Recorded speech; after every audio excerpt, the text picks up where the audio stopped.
Welcome back guys. तो आप लोगों को मजा आ रहा है सीरीज में, तो प्लीज सपोर्ट कीजिए, लाइक कमेंट और सब्सक्राइब तो करना ही चाहिए। और ठीक है, शुरू करते हैं। पार्ट 13 की शुरुआत में हम देखते हैं यंग मास्टर जो कि उन लोगों को बोल रहे होते हैं कि अब तुम लोगों को अपनी बेस्ट परफॉर्मेंस देनी होगी और तुम लोगों को बिल्कुल भी इजी टैक्स नहीं मिलने वाला ताकि तुम लोग ये कर पाओ। और सच में इस चीज के लिए किसी के पास एक सबसे तेज सोल्यूशन होगा क्या? जिसे सुनकर कयांग वो कहता है एडवाइस वो भी मास्टर से। और मर्सिनरी कहता है कि ट्रेनिंग क्या सच में? बोलते हैं बिल्कुल, तुम दोनों आधे आधे तो सही हो बट पूरे तरह से नहीं, क्योंकि ह्यूमन डेस्परेट होता है और वो ग्रो करता है इजीली अपने वर्ड्स पर। और जब की बात करें दूसरे वर्ड्स में, तो तुम्हारा ग्रोथ हो रहा है वो बिल्कुल ही ऐसा है कि तुम्हारे ऊपर इच्छा है अगर कि तुम्हें आगे बढ़ना है तो तुम बढ़ोगे और ये तुम्हारे ऊपर डिपेंड करता है। मर्सिनरी कहता है कि क्या ये और तभी नहीं होगा जब हम लोग किसी दूसरे सिमिलर अपोनेंट से फाइट करें जिसके पास हमारी ही जैसी स्किल्स है, क्या वो सही नहीं होगा? यंग मास्टर कहते हैं ऐसा नहीं है, बट यदि तुम फाइट करते हो अपने अपोनेंट से जो कि तुमसे ज़्यादा हायर है, वो ज़्यादा सही रहता है, क्योंकि एवरी डे सभी गए तो जो 15 डेज 15 दिन है वहाँ तुम मौत को टक से छुकर वापस आने वाले हो, ये तुम्हें एहसास होगा। और चलो अब हम 15 दिन की ट्रेनिंग स्टार्ट करने वाले हैं। तो कयांग वो पूछता है कि क्या यहाँ पर कुछ सिमिलर कैपेबिलिटीज़ हैं? इन 15 दिन की फाइटिंग के बीच में कुछ तो होगा। बोलते नहीं, कोई सिमिलर नहीं भाई, यहाँ पर बस स्ट्रॉन्ग ही बनना है। मास्टरी कहता क्या वो फाइट करना है यंग मास्टर? अरे आप जैसे स्ट्रॉन्ग ऑब्जेक्ट से? नहीं नहीं, मैं तो अभी मर जाऊंगा। बोलते हैं चिंता मत करो, आप तुम्हें मैं बताऊंगा, इस पॉइंट से मैं मेक श्योर करूंगा कि तुम लोग मौत को भी छू लो। और यहाँ पर मैं एक्चुअली तुम लोगों को मारने ही वाला हूँ। और बाकी में यंग मास्टर जिन वो तुरंत ही मर्सिनरी के ऊपर रहम न बरतते हुए एक मौका देते हैं और उसको कहते हैं कि मजा आएगा खेलने में। और काया को बेचारा कहता कि नहीं नहीं, और वो अपनी तलवार निकल तो खड़ा हो गया। बट अब मजा आएगा क्योंकि वही सीन सीधा आधे महीने बाद ही शिफ्ट होता है और गेट खुलता है और वहां से निकलते हैं चिलिंग कोल्ड एनर्जी, जिसे देखते ही कुछ सर्वेंट्स तो बेचारे सो गए होते हैं। वहां से निकलते हैं तीनों बंदे और उनके अंदर से काफी ज्यादा टेरिफाइंग और निकल रहा है जो कि आपको नहीं दिखाई देगा। कहते हैं जरा देखो तो ये इस रात में, बोलते जरा देखो ये तो कुछ अलग ही लग रहे हैं। बोलते हाँ ये आदमी, इनकी आंखें तो देखो जरा, सच में बिल्कुल ही अलग लग रही है। जिन वो कहता है कि चलो 15 दिन तक तुमने काम किया है तो अब जाकर तुम लोगों को रेस्ट कर लेना चाहिए और अब हम लोग वापस से जा रहे हैं, क्या तुम समझे दोनों के दोनों? बोलते हाँ हाँ, बेचारे केवल सिर ही हिला पाते हैं, उनकी हालत इतनी ही बची है। बोलते रास्कल्स, अबे लगता है तुम पक्का थक गए हो, जाओ जाओ जल्दी चले जाओ। अब बोलते हैं देन अब मैं भी रेडी हो जाता हूँ नेक्स्ट टास्क के लिए, क्योंकि सीन शिफ्ट होता है हमारे ब्लैक स्मिथ के ऊपर जो कि अभी कुछ हथियार बना रहे हैं। जिन वो पीछे आते कहता है ओल्ड मैन क्या चल रहा है, और उसको ऐसे अब अचानक से आता देखकर बेचारा ओल्ड मैन चौंक गया होता है। कहता है अरे माँ यंग मास्टर, आप मुझे एक वार्निंग दिया कीजिए, नहीं तो एक आध दिन मेरा हार्ट अटैक से मौत ही हो जाने वाली है। जिन वो कहता है अरे मुझे माफ़ कर देना, लेकिन मैं थोड़ा बिजी हो गया था कि आपको कोई नोटिस भेजूं। बोलते हैं हाँ हाँ ठीक है, तो क्या आप ट्रेनिंग की बात कर रहे हैं जो कि आपने की थी? बता अरे क्या सच में रूमर्स इतनी जल्दी फैल जाती है क्या? बोलते हैं ग्रैंडपा ओल्ड मैन कि हाँ वैसे यहाँ पर भी सिंगल सर्वेंट नहीं है जो कि इस बारे में नहीं जानता हो, उन लोगों ने सब में चिल्ला चिल्ला कर बता दिया है। बोलते हैं अरे लगता है कि अब तो जो मर गए उन्हें तक पता चल गया होगा, है ना? चलिए छोड़िए इस चीज़ को, यहाँ पर मैं ड्रैगन जनरल आपसे ये पूछने के आया हूँ कि वो जो मैंने काम दिया था आपको उसका क्या हुआ? ड्रैगन जनरल कहते हैं अच्छा क्या उसका? बोलते हाँ, क्या वो जो एक और इनक्रेडिबल वर्क जो आपने किया है मैं उसे देखना चाहता हूँ, क्या उसमें कोई दिक्कत तो नहीं हुई? ड्रैगन जनरल कहते हैं कि बाकी में एक बीस्ट किंग होना मैं आऊँगा, वो वर्दी है इन सब चीज़ों के लिए और मेरी लाइफ का ग्रेटेस्ट अकम्पलिशमेंट यही होने वाली है। जिन वो कहता है बाकी में ये तुमने सच कहा, वैसे वो बीस्ट किंग ट्रूली ऐसा वर्क करता है क्योंकि उसकी स्किल्स अच्छी हैं। और क्या मैं आपसे एक और सिंगल रिक्वेस्ट कर सकता हूँ क्या? ड्रैगन जनरल कहते हैं अरे आप बिना, वो तो पता है कि मैंने अपने हथियार महलकुम जुंग के लिए दे दिए हैं, तो अब ये सब चीज़ें ऐसी हैं कि जो आप कहोगे मैं वो सुनूंगा। जिन वो कहता है ड्रैगन जनरल आप तो सच में बहुत ही अच्छे हैं, यहाँ पर एक स्पेयर और एक स्वॉर्ड बढ़िया रहेगी, क्या आप उनका बारे में कुछ चाहेंगे? क्योंकि वो लोग मेरे साथी हैं और उन्हें सोचने के साथ ही ड्रैगन जनरल कहते अच्छा तो तुम मास्टर कयांग हो और आपके नए सर्वेंट के बारे में बात कर रहे हैं? हाँ हाँ मुझे याद आ रहा है उन लोगों को देखने पर। जिन वो कहता तो बढ़िया रहा, आपको और भी ज़्यादा इजी हो जाएगा एक्सप्लेन करना, बहुत ही ज़्यादा सूटेबल चाहिए। बोलते अच्छा आप बात कर रहे हैं मास्टर कयांग हो और उनके मेथड्स और हैबिट की चीज़ें देखनी होगी और उसी अनुसार उनके लिए पेपर बनेगा। तो बस आप उनकी स्किल्स को बताइए कि क्या क्या चीज़ें हैं। बोलते हाँ हाँ ये तो ईजी है, मैं आपको दोनों की बताता हूँ। बोलते अच्छा पॉसिबल है? बोलते हाँ।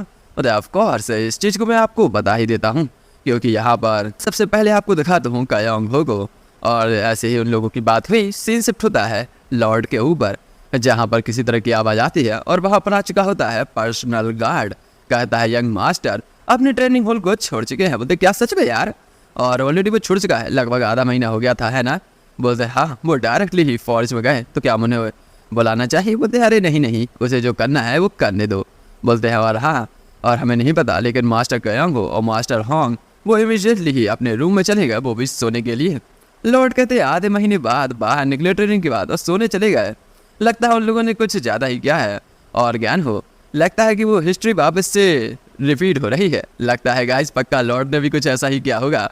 तो जिससे सुनकर वह पर्सनल गार्ड कहता है हाँ, जैसा कि आपके वर्ड्स यंग मास्टर कोई मर्चेंट नहीं बल्कि वो एक वॉरियर है जो कि इस वर्ल्ड में नोटिस होकर ही रहेंगे। बोलते हैं हाँ, इवन मेरी इच्छा तो भाई यही थी कि वो सिंपली मतलब चेंज ना हो, बट जबकि ये सब नहीं हो पाया है रास्कल्स, तो मैं सच में आशा कर रहा था कि वो आराम से अपनी स्टडी करे और अपनी ज़िंदगी आसानी से गुजारे, बट जरा देखो उसे तो हवा की तरह यहाँ वहाँ घूमना है। वैसे मेरा बच्चा सच में बिल्कुल सेम ही पाथ पर है, उसी रास्ते पर जैसे कि मैं चला था। तो बोलते हैं क्या आपको कोई चिंता है? बोलते हैं अरे यार ये थोड़ा चिंता तो होता ही है, लेकिन अगर दूसरी तरह सोचे हम तो सच में ये कितना बढ़िया है ना कि मेरा बच्चा और मेरी प्यारी सी गुड़िया कितनी मस्त है और कूल है, बिल्कुल एक्चुअली मस्त है ना।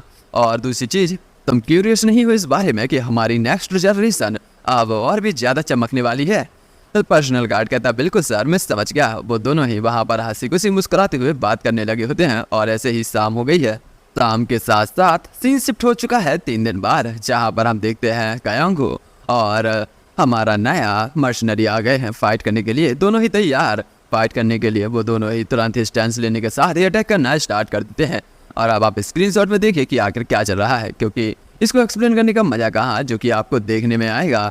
और वो लोग काफ़ी ही ज़्यादा शानदार फाइट कर रहे हैं। मर्शनरी अपनी स्किल्स दिखा रहा है तो कायांगो कम पीछे थोड़ी है।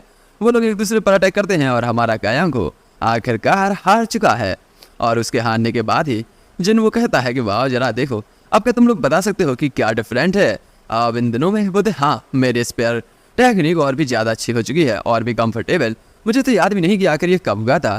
कायांगो कहता है हाँ बिल्कुल मेरे लिए भी, बट मेरे लिए थोड़ा ऑकवर्ड है कि यहाँ पर मैं थोड़ा फास्ट नहीं हूँ। बोलते हैं अरे यार तुम भी, ये तो ट्रेनिंग के इफेक्ट हैं जो कि काफ़ी डिफिकल्ट होता है। जब तुम मौत के मुँह से बाहर आओ तो सब कुछ आ ही जाता है। वैसे यहाँ पर और भी ज़्यादा चीज़ें हैं कायांगो तुम्हारी तरफ, समझ रहे हो ना? और एनहेंस करना होगा तुम लोगों को अपनी और भी ज़्यादा टेक्निक्स को, तुम्हें और स्पेयरिंग और भी ज़्यादा करनी होगी। तो होंगसान तुम्हारी अडेप्टेबिलिटी बहुत ही अच्छी है, बहुत अच्छा लगा। कायांगो कहता है अडेप्टेबिलिटी, ये तो सच कहा, क्योंकि अगर ये ऐसी बात है तो जिन कहता है अरे कुछ नहीं, अगर ऐसा है तो अडेप्ट करना है तो ऑलरेडी तुम्हें यूज़ करनी होगी स्पेयरिंग और ट्रेनिंग, तो तुम दोनों स्ट्रांग बनोगे और भी जल्दी, है ना? अब वो अपनी एनर्जी रिलीज करते हैं तो हाँ हाँ सही कहा। इसी के साथ सीन शिफ्ट होता है। हम देखते हैं खाना कोई खा रहा है जो कि हमारे जिन्वो ही है। कहते हैं कि मैं 2 वीक बाद जो कि यहाँ पर निकलने वाला हूँ। बोलते हैं क्या अचानक से, आखिर तुम ऐसा क्यों कह रहे हो? बट हमारी प्यारी गुड़िया तो खुश हो चुकी है, कहती है कि हाँ हाँ सही है, मुझे बस 2 हफ्ते ही तो वेट करना है। तुम सच में ये अपना प्रॉमिस तो नहीं भूल गए कि मुझे आप अपने साथ गैंग को ले जाएंगे? और ऐसी बातें सुनकर तो दोनों ही पेरेंट्स मुस्कुराने लगे। बोलते हैं देखो तो प्रॉमिस किया था इसने, हमने कब किया था? बोलते नहीं नहीं नहीं नहीं मदर फादर आप ऐसे कैसे कर सकते हैं? नहीं नहीं। बोलते अरे हाँ ठीक है मेरी बच्ची, तुम्हें पता है एक आदमी ने अपनी जबान दे दी तो दे दी, वो पीछे नहीं हट सकता। तो मदर भी कहती हाँ हाँ, एक वुमेन ने भी अपनी जबान दे दी तो वो भी अभी पीछे नहीं हटती, कभी कभी बात अलग है। और ये एफर्ट्स जाकर सीखना चीज़ें और अच्छे से जीना। और यदि यहाँ पर तुम्हारे साथ जिन वो जा रहा है तो मुझे चिंता करने की ज़्यादा ज़रूरत भी नहीं। लिटिल क्यूटी कहती है कि तो ठीक है मैं अब 2 वीक में जाऊँगी। वो वही क्या मज़ा आने वाला है। हमारे जिन वो सबका मजा ले रहे हैं। कहते हैं सच में क्या तुम्हें ये इतना ज़्यादा पसंद आया है? हमारी गुड़िया तो खुश होकर कहती हाँ हाँ मुझे जो बहुत पसंद आया। अरे भाई इतना ज़्यादा खुश है ना, मुझे अलग से खुशी हो रही यार। तो आप भी कमेंट कीजिए। चलो हमारे लॉर्ड कहते हैं कि मैंने सुना कि एक रिक्वेस्ट दी है तुमने ड्रैगन जनरल को। बोलते हैं हाँ, मैं यहाँ पर कुछ अच्छे से वेपन्स अपने आदमियों को प्रोवाइड कराना चाहता हूँ। लॉर्ड कहते हैं अरे जरा देखो तो, तुम अपना फेस बचाना चाहते हो अपने फादर के सामने, जरा केयरफुल रहना क्योंकि सेटल करना है वो डेप्थ, समझ रहे हो क्या? और यहाँ पर जो है फ्री लॉन्च नहीं हो गए। बोलते हाँ हाँ वैसे एग्जैक्ट मेरे पास पैसा है, उसके बारे में क्या। तभी उसकी मदर कहती है कि तो क्या तुम मेरे बच्चे 2 वीक में जाने वाले हो और आखिर तुम कहाँ जाओगे। बोलता मेरा फर्स्ट गोल होगा नॉर्थ में। बोलते नॉर्थ, तो क्या मैं पूछ सकता हूँ कि यदि ये योनहू है क्या। बोलते हैं हाँ, वैसे मैं वहाँ पर जाऊँगा सोयोन के साथ नेशनल कैपिटल में और वहाँ घूमूंगा। बोलते और क्या है, क्या तुम्हारा कोई अफेयर है वहाँ पर किसी से, तुम कुछ छुपा रहे हो। बोलते नहीं केवल एक फ्रेंड है और कुछ नहीं। और ये सुनने के बाद वहाँ पर एक ऑकवर्ड सिचुएशन बन चुकी है। और तभी बोलते हैं लॉर्ड ओहो सच में मुझे लगता है तुम्हें कोई दिक्कत तो नहीं होगी, लेकिन फिर भी तुम अच्छे से जाना, दिक्कत मत करना। बोलते कॉजन्स मतलब। बोलते मैंने सुना है कि करंटली अभी सिचुएशन जामा सोल के अंदर नॉर्मल नहीं है, वहाँ पर कुछ हुआ है, वहाँ पर मस्ट भी कुछ चीज़ें हैं जो कि मस्ट क्रॉस हो रही हैं, पता नहीं क्या है, बट वहाँ की सिचुएशन अभी उतनी भी अच्छी नहीं। बोलते हाँ फादर मैं समझ गया हूँ। तभी उसकी मदर भी कहती है कि कहें तो ये पॉलिटिकल जो क्लाइमेट है यहाँ पर तुम्हारी सिस्टर जो कि आराम से रहेगी और मुझे थोड़ी चिंता लगी रहती है, तो तुम उसका ख्याल रखना। जिसे सुनकर यंग मास्टर जिन्बो मनी मन कहते हैं पॉलिटिशियंस की फाइट सच में काफ़ी अजीब है, यदि योनहा वो ठीक है तो बढ़िया रहेगा। वैसे मम्मी मैं ये कहना चाहता था कि सोयोन कि हमारे साथ जा रही है तो मैं क्यों ना वहाँ जाना छोड़ दूँ नॉर्थ टाइम इस बार। तो बोलते हैं अरे जबकि तुम्हें लगता है तुम्हारा हार्ट जो कहे वही कहना, तुम्हारा दिल जहाँ चाहे वहाँ जाना मेरे बच्चे। और ये सुनने के बाद हमारा जिन्बो मनी मन कहता है सच में ये जर्नी आखिर कब खत्म होगी, क्योंकि यहाँ पर एक और जगह जाना है जहाँ मुझे चेकआउट करना होगा और हमारी प्रिंसेस को याद करने लगा होता है। वो तब वाकई में वो इंसान वो सच में काफ़ी ज़्यादा दिक्कत में भी हो सकती है, मुझे ये कर देखना ही होगा। तभी हमारी मदर कहती है जिन्बो की क्यों जरा देखो तो तुम्हारी आंखों में कुछ तो दिख रहा है, लगता है तुम अपने प्यार के बारे में सोच रहे हो मेरे बच्चे, क्योंकि हक कोई है तुम्हारे माइंड में। ये सुनने के बाद बेचारा जिन्बो हकलाते कहते नहीं कोई नहीं। ये सुनने के बाद अब सस्पिशियस नजरों से लिटिल क्यूटी कहती है क्या। बेचारा जिन्बो थोड़ा एम्बेरस होते हुए कहता है ठीक है मैंने खा लिया है, तो हम 2 हफ्ते बाद निकलेंगे। तो ठीक है मेरी प्यारी गुड़िया जाकर प्रिपरेशन कर लो। गुड़िया तो बिल्कुल तैयार ही है। बोलती बिल्कुल मैं तो वर्क हार्ड करने वाली हूँ, सच में रेडी हो जाइए ब्रदर मज़ा आएगा। और उन लोगों को ज़्यादा देखकर दोनों ही पेरेंट्स कहते देखो तो लगता है कि ये लोग ऑलरेडी मैरिज करने वाले। बोलते हाँ ये लोग बड़े हो गए हैं, तो ऐसा तो होना ही था। तो सीन शिफ्ट होता है मैनकोम की फोर्जिंग में, जहाँ पर हमारे ड्रैगन जर्नल ने एक हथियार बना लिया होता है और उसके पीछे आते हैं जिन्बो और कहते हैं क्या हुआ कंप्लीट। ड्रैगन जर्नल कहते हैं कि हाँ ये काफ़ी है, बट इसे हम एक मास्टरपीस तो नहीं कह सकते, लेकिन ये बेस्ट है जितना कि मैं समझ पा रहा हूँ। वहाँ एक भाला बन चुका है और एक शॉट भी। बोलते हैं हाँ ये वेपन जबकि एक ग्रेटेस्ट मास्टर ने बनाए हैं जिनका नाम ही ड्रैगन जर्नल है, तो उसे मास्टरपीस से कम बिल्कुल भी नहीं आंक सकते हैं। वैसे ये बहुत ही अच्छा है। ड्रैगन जर्नल कहते हैं सच में इतना ज़्यादा मेरी इतनी प्रशंसा करना ये मेरी रेपुटेशन में मतलब ज़्यादा ही लगा रहा है, मेरी करंट स्टोरी ऐसी भी नहीं। वैसे जहाँ तक मुझे पता है कि मैं जो है अनवर्दी था इतनी चीज़ों के लिए। बोलते नहीं पास्ट को कौन देखता है भाई, तुमने अपनी स्किल्स को इम्प्रूव किया है और अभी तुम जो हो वो बहुत बड़े हो। कहता है ड्रैगन जर्नल हाँ सही कहा, मेरी स्किल्स के रूम में करंटली वो थोड़ी अच्छी तो हो गई है, लगता है कि दूसरे ग्रेट पीपल्स जो कि थे वैसे ये भी सही है, वो ट्रांसेंडेंट कॉमन सेंस के रूप में वो काम करते थे। बोलते अरे तुम फिर से अरे यार इन टर्म्स में जो मतलब तुम बात कर रहे हो ना कि पास्ट में जो हुआ था तुम्हारी स्किल्स डार्क वो मतलब स्किल्स की बात कर रहे हो dark god of martial artist, वो तो बेस्ट है ना सब में और वो काफ़ी ज़्यादा अच्छी भी है। और वैसे जबकि यहाँ पर तुमने इस चीज़ के बारे में बोला ही है तो पक्का तुमने इससे पहले कहीं देखा ही होगा, क्या स्टोरी है इसके बारे में। बोलते क्या ये लॉन्ग टाइम की है। बोलते हाँ स्टिल मैं इस चीज़ को नहीं भूला, मैं आपको बताता हूँ। बोलता है वो मोमेंट जब एक ऑर्डिनरी मार्शल आर्टिस्ट जो कि एक वेपन के बिना ही दूसरों के साथ लड़ा करता था, वो पीक मार्शल आर्टिस्ट भी अपने उससे लड़ सकता था, वो भी बिना किसी हथियार के। और सच में उसको कैसे मैं भूल सकता हूँ। इन को सुनकर तो हमारा जिन्बो चौंक कर कहते क्या एक ऑर्डिनरी मार्शल आर्टिस्ट जो कि फाइट करता था इक्वल फुटिंग वो भी पीक लेवल एक्सपर्ट से, और क्या सच में ये सेंस बनाता है। और आखिर सच में क्या वो यूज नहीं कर सकता था सॉरी या कुछ ऐसा। तो ड्रैगन जनरल कहता अरे नहीं करता था और इसीलिए तो उसे ब्लैड हिस्ट्री में कहा गया मैं अंगम। और वैसे ये लिटरली है मतलब एक फेमस ब्लेड को ऐसा कुछ नाम दे देते हैं वो बात है। बोलते और जस्ट वो सच में काफ़ी अच्छा था। अब उसके पास 2 लीजेंडरी सॉर्ड मतलब वहाँ उस समय पे थी। बोलते लीजेंडरी सॉर्ड कपल वो तो गैंगुमांग का, जैसा कि आपने कहा वो कुछ ऐसी थी ना, और वो काफ़ी ज़्यादा खतरनाक थी। वो सच में एग्जिस्ट करती थी क्या हिस्ट्री में। बोलते हैं हाँ वो एग्जिस्ट करती थी और नहीं भी। जिन वो कहता छोड़ो भी इन चीज़ों को, वैसे मैं कल निकल रहा हूँ, तो ओल्ड मैन आपका शुक्रिया कि आप इसे जल्दी ख़त्म कर देंगे। बोलते हैं और ये वेपन मुझे चिंता नहीं है, लेकिन आप जो है अच्छे से काम कीजिए और इनको बेस्ट बनाया आपने, मुझे बहुत अच्छा लगा। बोलते हैं अरे हाँ हाँ, मुझे शुक्रिया इनके लिए यार कि तुमने मुझे इतनी प्रेस की। छोड़िए, सीन शिफ्ट होता है नेक्स्ट डे नून में। नून मतलब शाम की समय, समझ सकते हो, सॉरी मॉर्निंग भी हो सकता है। अरे छोड़ो यार नून। तो बोलते हैं ठीक है हम लोग चलते हैं। लिटिल क्यूटी कहते हैं हाँ हाँ हम लोग लेटर भेजते रहेंगे, आपको बताते रहेंगे। लॉर्ड कहते हैं हाँ हाँ चिंता मत करना हो इस बारे में, मुझे बिलीव है कि तुम लोग बढ़िया से जाओगे। तो उन दोनों की मदर कहती है हाँ हाँ तुम लोग दिक्कत मत करना मेरी बच्ची, ओपा के साथ अच्छे से रहना, उनकी बातें सुनना। बोलती यस मदर, बिल्कुल बिल्कुल, जाओ हाजिर जवाब हूँ मैं, और इसकी चीज़ की चिंता ही मत करो कि मैं कुछ करने वाली हूँ। लेकिन गाइस अभी आगे देखना बहुत मजा आएगा।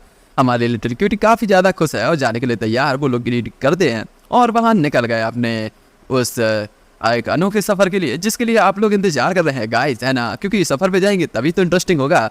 हमारी बेचारी प्यारी सी गुड़िया जो कि पीछे देख कर थोड़ा सैड हो चुकी है, अब वो लोग जा रहे होते हैं। गुड़िया को ऐसा पीछा देखता देख हमारे यंग मास्टर जिन वो पूछ लेते हैं क्या होगा मेरी बहना, और बोलते हैं क्या मतलब, बोलते हैं क्या तुम्हें अभी से ही अपने घर की याद आ रही है जो कि तुम पीछे बार बार देख रही हो। बोलते हाँ ये ऐसा नहीं है। बोलते दो आके तुम पीछे क्यों देख रही हो घर की तरफ। बोलते अरे मैं तो ये चेक कर रही थी कि मैं घर से दूर आ गई, क्योंकि मैं अब चिल्लाने वाली हूँ, पुल बैक नहीं करने वाली। और तभी वो लोग शौक, बोले क्या मतलब, क्योंकि हमारी प्यारी गुड़िया और चिल्लाते कहती है तो आओ मैं बिल्कुल फ्री हूँ, मजा आ गया मुझे, और ऐसा चीजें चिल्ला कर बोलती है जस्ट अब तो वेट करो गहंगो, ये लेडी आएगी तुम्हारे हवा इंग्लैंड में आ रही है और तुम लोगों को फाड़ देगी। और हमारी प्यारी गुड़िया की ऐसी हरकतें देखकर बेचारे तीनों ही बंदे शौक रह गए होते हैं। जिन वो कहता अरे जरा देखो तो, ये बात अलग है कि तुम मेरी प्यारी सी बहना हो, लेकिन इसके बावजूद मुझे लगता है कि कुछ तो खाली खाली है। बोलते वेल मे भी ये चीज़ें बाद में होगी, लेकिन अभी ये डेफिनेटली ऐसा नहीं है। बोलते क्योंकि आपको पता है उपा में जब घर पे थी तो मुझे खाना बनाना पड़ता था, चाय देखनी पड़ती थी, अरे क्या क्या करना पड़ता था, मैं गर्ल लड़की बनकर रह गई थी। और मॉम आपको तो पता है ना कि मम्मी ने कुछ कहा तो मैं उन्हें मना कर नहीं सकती, तो उनकी बात तो माननी ही थी। तो बस उसी तरह से थे। और वैसे आप तो अच्छा है ना, आप तो आदमी की तरह थे तो आदमी के जैसा काम किया। बोलते अरे यार चलो सही कहा तुमने, लेकिन ये चीज़ें तुमने अभी क्यों सोची। बोलते ओपा आप डेफिनेटली बेस्ट हो इसलिए ना, आप तो बहुत ही अच्छे हो। और ओपा की वो तारीफ़ करने के बाद कहती है वैसे जब वो मार्शल आर्ट ज़्यादा अच्छे लगते हैं जिनमें मैं आराम से अपने मार्शल आर्ट्स स्किल दिखा सकती हूँ, लेकिन मॉम सच में वो नहीं चाहती। ओपा कहते हैं कि अरे मैं तुम्हें बता देता हूँ कि कुछ डिफ़िकल्टीज होंगी, बट तुम जब इस जर्नी में जाओगी तो सब सीख ही जाओगी। इसे सब सुनने के बाद लिटिल क्यूटी कहती क्या सच में, क्या हम लोग जो है फर्स्ट हंट करने के लिए जाएंगे तो क्या हम कुछ आदमी को ढूंढे, कुछ डिफ़िकल्ट होगा, कुछ तो होगा ना। बेचारा जिन वो भी लाइक यार ये कब सीखी है ये सब। बोलते यार ये सब इंपॉर्टेंट नहीं है, यहाँ ये वर्ल्ड ऐसा नहीं कि जैसा तुम चाहो वैसा हो जाए, उसे फिलेक्ट करता है। तो बेचारी लिटिल क्यूटी कहती नहीं तुम सच में मेरी साइड हो ना कुछ मोमेंट के लिए, लेकिन इसके बाद जिन वो कहता है तुम बच्ची कहेंगी, तुम स्टिल अभी भी यंग हो मार्शल आर्ट्स के वर्ल्ड को समझने के लिए। क्यूटी कहती है क्या आप, अरे आप ऐसे कैसे कर सकते हैं, इतना बड़ा भी अंतर नहीं है हम दोनों के बीच में। बोलते हाँ ऑलरेडी मैंने तुमसे कहा ना कि मैं सब कुछ देख पा रहा हूँ। बोलते हैं क्या तुम तो एक ओल्ड मैन की तरह बात कर रहे हो, ऐसा थोड़ी होता है। वो लोग ऐसे ही जा रहे हैं कंप्लेंट करते हुए और एक दूसरे को कॉम्प्लीमेंट भी देते हुए जो भी है, और ऐसे खुशी खुशी जाते हुए पहाड़ों के बीच में पहुँचते हैं। वहाँ जाते ही जिन वो कहता है जरा देखो दिन कितने जल्दी आ चुके हैं। बोलती है लिटिल क्यूटी क्या, लेकिन मैं तो यहाँ किसी को भी नहीं देख पा रही, ना ही यहाँ पर कैंपिंग है। तो जो सुनकर को तक क्या तुम्हारा क्या मतलब कैंप वैम्प। बोलती है ओ ऑफ कोर्स यहाँ पर जर्नी में जा रहे हैं तो यहाँ पर एक कुछ एरिया है जहाँ पर हमें पिकअप करना होगा और वहाँ पर हम जाएंगे तो आदमी को मिलेंगे, मतलब जो भी है। जिन वो कहता है अनफॉर्चुनेटली एक दिन में नहीं पहुँचेंगे, इसमें काफ़ी समय लगने वाला है। बोलती क्या, बोलती है नहीं ये तो काफ़ी बुरा है, मुझे बुरा लग गया इस चीज़ से। बोलते अरे तुम चिंता मत करो इसके बारे में इतना ज़्यादा, क्योंकि जो तुम चाहती थी वो आ गया है। क्योंकि तभी लिटिल क्यूटी कुछ रियलाइज़ करती है और वहाँ पर वो लोग तैयार। बोलते हैं जरा देखो ये गैंग से आदमी जल्दी से ढूंढते ढूंढते आ ही गए, और गैंग जो कि आ रहा है तुम्हें ढूंढने के लिए। बोलते क्या, और वो लोग वो पीछे रहिए। वो दोनों ही हमारे जिन्वो को बचाने के लिए मर्शनरी और कयांगो आ गया थे। बोलते मेरे को संभाल ले दीजिए। तभी कोई सामने आते कहता है जैकपॉट जैकपॉट जैकपॉट, और आ चुके होते हैं बैंडेड्स। कहते हैं देखो तो जरा यहाँ पर लगता है कुछ बड़े हाउस होल्ड के बच्चे आए हैं, और चलो ठीक है तभी तुम लोग लिए हो वो मेरे को दे दो। जिन वो कहता हो तो तुम यहाँ पर सच में कुछ ऑर्डिनरी हाउस होल्ड समझ रहे हो हमें, और स्टिल तुम इन चीज़ों को ऐसे अप्रोच करोगे क्या सच में। बैंडेड कहता है कि इवन तुम नोबल्स हो गए, लेकिन तुम्हारी भी तो लाइफ है, एक ही लाइफ है ना। और यहाँ पर इवन तुम्हारे पास बॉडीगार्ड है जिसके पास स्किल्स होगी, बट वो हमारे इन सारे साथियों को नहीं रोक पाएंगे। और अब जो भी है वो तुम्हारे ऊपर डिपेंड करता है कि आखिर तुम कौन सी चॉइस लेते हो, कि यहाँ या तो तुम जगह जाओगे तो जाओ, इन लोगों से जल्दी पैसा ले लो, और या फिर चले जाओ, मतलब पैसा दे दो चले जाओ, और या फिर तुम लोग यहीं बार खत्म होने वाले हो। और ये काफ़ी ज़्यादा सुहाना सीन, और वो लोग अटैक करने के लिए तैयार है। तो आगे पता चलेगा ना अगले एपिसोड में कि आखिर कौन के साथ क्या होगा। और वैसे आगे के चैप्टर्स और भी ज़्यादा इंटरेस्टिंग हो रहे हैं, तो आप लोग सपोर्ट करना बिल्कुल मत भूलना। और प्लीज़ इसके लिए माफ़ करना कि मैं 20 मिनट की ही वीडियो बना रहा हूँ, प्लीज़ माफ़ कर देना। तो फिर मिलते हैं अगले एपिसोड में। Thank you, tata, bye bye, sayonara.